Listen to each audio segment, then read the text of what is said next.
پێغەمبەری خوا دەفەرمێت صلى الله عليه وسلم لم حديث صحيح من غسل يوم الجمعة واغتسل هر کەسێک لە ڕۆژی جومعەدا خۆی بشۆرێ بە جوانی خۆی بشۆرێ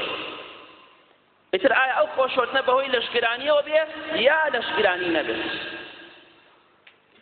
ئەفەرمێ ثم بكر وابتكر پاشان زوو بڕوات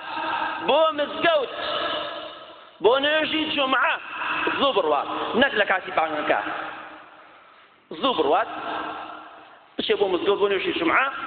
ومشى ولم يركب بپێش بڕوا بە سیارە نەڕوا بە سواری وڵات نەڕوا ودنا من الإمام فاستمع نزیکی ئیمام ببێتەوە و بە جوانی گوێ بگرێ ولم يلغو لغو نەکات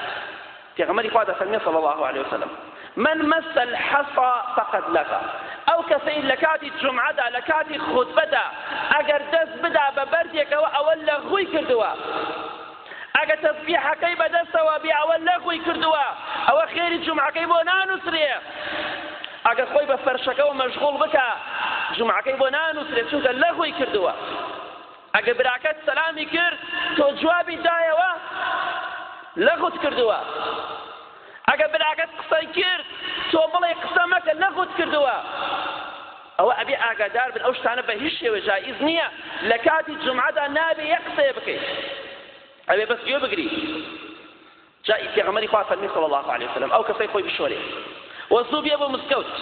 وەلە ئیمام نزیک ببێتەوە قسە نەکات لەغو نەکات ئەم حەدیثە دەفەرمێ كان له بكل خطوة بە یەک هەنگاوێ ئەو ئینسانە کە لە ماڵی خۆیەوە دەرچووە هاتووە بۆ مزگەوت بۆ نوێژی جومعە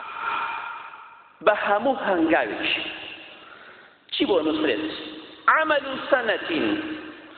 بە یەک هەنگاوێک کە ناوێتی خێری ساڵێک کردەوەی بۆ دەنووسرێ بەڵام چ ساڵێک ئەجر صیامها وقیامها یەک هەنگاوێک کە تۆ لە ماڵەوە ناتە بۆ مزگەوت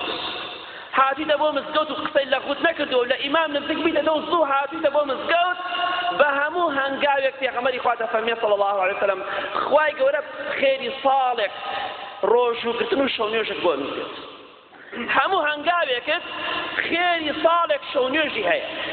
هەموو هەنگاوێکت خێری ئەوەی هەیە یەک ساڵێ ڕۆژی سونەت بگری